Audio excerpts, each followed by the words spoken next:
ఏకదా నైమిషారణ్యే ఋషయస్సౌనకాదయ పప్రచ్చురానతం survey సూతం పౌరాణికం ఖలు.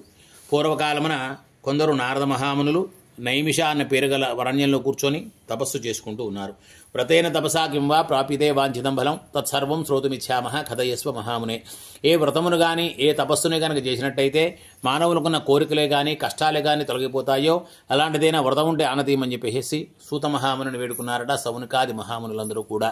అప్పుడు ఆ సూత మహాముని ఏమన్నాడంటే, ఓ మహామునులారా, పూర్వం ఒకప్పుడు నారద మహాముని కూడా ఇదే విషయాన్ని ఆ శ్రీ మహావిష్ణువుని అడిగినట్టయితే ఆయన ఏమైతే చెప్పాడో ఆ నారద మహామునికి మీకు అందరికీ కూడా అదే విషయాన్ని తెలియపరుస్తాను, శ్రద్ధగా వినండయ్యా అని చెప్పేసి ఆ సూత మహాముని సౌనికాది మహామునులందరికీ తెలియపరుస్తున్నాడట.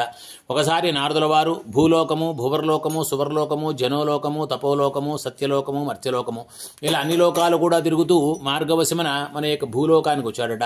ఇక్కడున్న ప్రజలందరూ కూడా ఈర్ష్య, అసూయ, ద్వేషాలతోటి అనేక రకాలైనటువంటి ఈతి బాధలతోటి కాలాన్ని గడుపుతూ ఉండగా నారదుల వారు అనుకున్నారట, మానవులేమిటి ఇన్ని రకాలుగా కష్టాలు బాధలు పడుతూ ఉన్నారు, మరి వీరికి కష్టాలు బాధలన్నీ తొలగిపోవాలంటే ఏదైనా ఒక వ్రతమో పూజో ఏదైనా తెలుసుకోవాలని చెప్పేసి ఇదంతా కూడా తెలియపరచాలి అంటే ఆ యొక్క విష్ణుమూర్తికే సాధ్యం అని చెప్పేసి అనుకొని నారాయణ స్మరణ చేస్తూ వైకుంఠానికి వెళ్ళాడట ఈ యొక్క నారదుల వారు.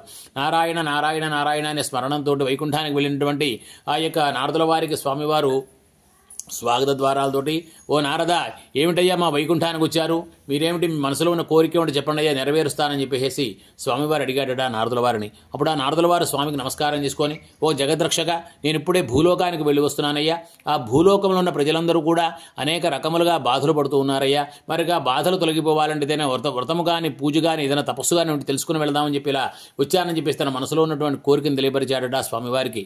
వెంటనే నారదుల వారిని చూసి స్వామివారు ఏమన్నాడంటే, ఓ నారద, మీరు చక్కటి కోరికతోటి మనోవాంఛ అందరూ కూడా సుఖం కావాలని చెప్పేటి కోరికతో వచ్చారు కాబట్టి దీనికి ఒక వ్రతం ఉన్నదయ్యా, అదే రమాసహిత సత్యనారాయణ స్వామి వ్రతము.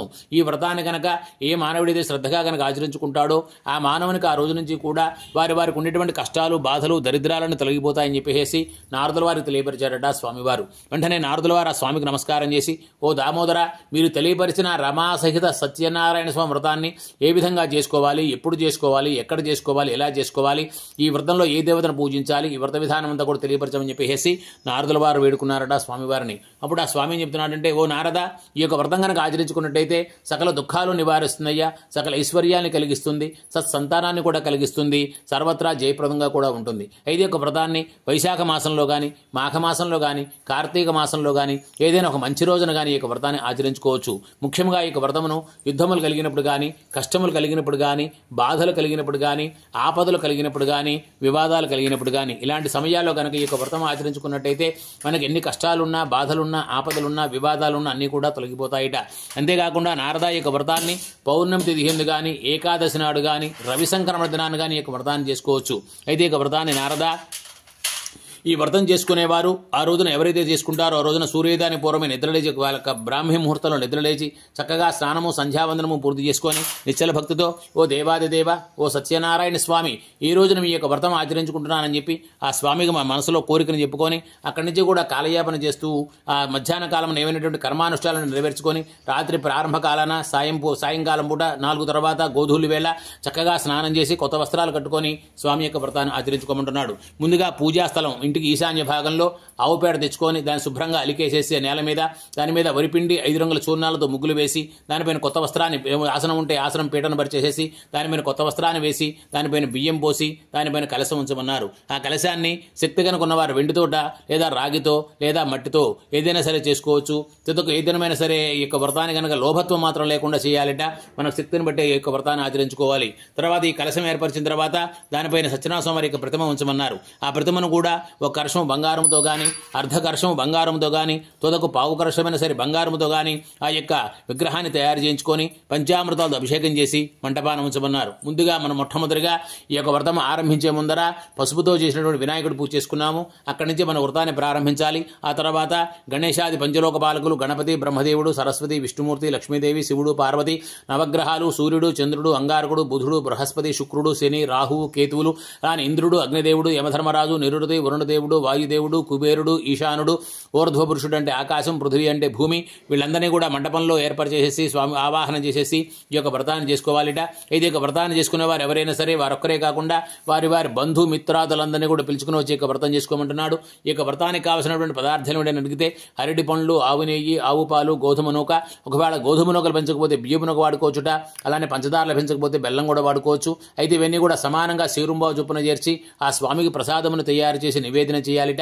అంతేకాకుండా ఈ యొక్క వ్రతమును ఎవరైతే చేస్తారో ఆ బ్రాహ్మణోత్తమునికి మనకు యథాశక్తిగా దక్షిణ చేసేసి బంధువులతోడా బ్రాహ్మణులతోడా కలిసి భోజనం చేయాలిట.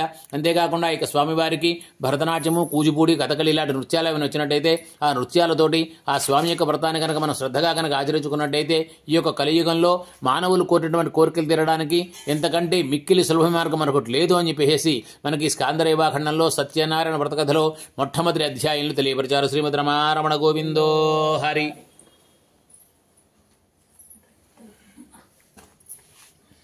యాఫలనీర్యాఫల పుష్ప పండు యాఫలనీర్యాఫల పుష్పాయాశ్చ పుష్పణే బృహస్పతి ప్రసూదాస్థానముంచన్వగుంహస తాంబూలం ఇంకోటి.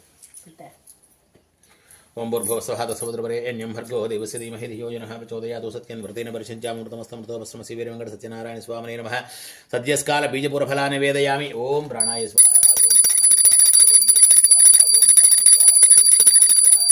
मध्ये मध्ये उदकपानीयं समर्पयामि. अमृताभिधानमसि उत्तराभोजनं समर्पयामि. हस्तौ प्रक्षालयामि, पादौ प्रक्षालयामि, मुखे शुद्ध आचमनीयं समर्पयामि. ताम्बूलं भूगीफलसकर्पूरै नागवल्लीदलैर्युतं मुक्ताजोनसमायुक्तं ताम्बूलं प्रतिगृह्यतां. वीरवेङ्कटसत्यनारायणस्वामिने नमः.